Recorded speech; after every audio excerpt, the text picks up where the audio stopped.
તિરુપતિ લાડુ વિવાદ પર બે દિગ્ગજ એક્ટર આમને સામને. પવન કલ્યાણે સનાતન ધર્મ અંગે પ્રકાશ રાજને આપ્યો જવાબ. તિરુપતિના શ્રી વેંકટેશ્વર સ્વામી મંદિરના પ્રસાદમાં ઉપયોગમાં લેવાતા ઘીમાં ભેળસેળનો વિવાદ સતત વકરી રહ્યો છે. હવે આ તિરુપતિ લાડુ વિવાદ પર બે દિગ્ગજ એક્ટરો આમને સામને આવી ગયા છે અને તેમની વચ્ચે શબ્દ યુદ્ધ છેડાઈ ગયું છે. વાત એમ છે કે તિરુપતિ મંદિર પ્રસાદ મામલે 11 દિવસનું પ્રાયશ્ચિત કરી રહેલા આંધ્રપ્રદેશના ડેપ્યુટી સીએમ અને એક્ટર પવન કલ્યાણની જાણીતા અભિનેતા પ્રકાશ રાજે ટિપ્પણી કરી છે.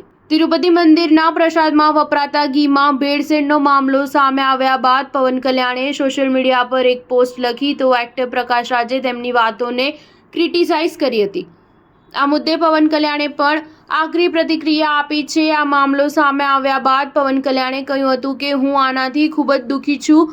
પોતાની પોસ્ટમાં તેમણે આગળ લખ્યું કે કદાચ હવે રાષ્ટ્રીય સ્તરે એક સનાતન ધર્મ રક્ષા બોર્ડ બનાવવાનો સમય આવી ગયો છે જે સમગ્ર ભારતમાં મંદિરો સાથે સંબંધિત મુદ્દા પર નજર રાખશે.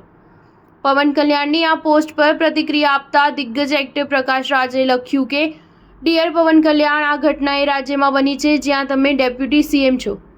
કૃપા કરીને તપાસ કરો, દોષીઓને શોધો અને તેમના વિરુદ્ધ કડક કાર્યવાહી કરો.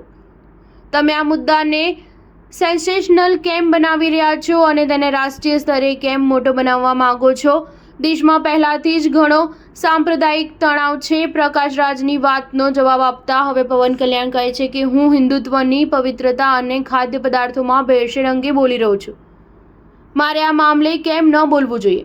હું તમારું સન્માન કરું છું પ્રકાશ રાજ, અને વાત જ્યારે બિનસાંપ્રદાયિકતાની આવે છે તો તે પરસ્પર હોવી જોઈએ.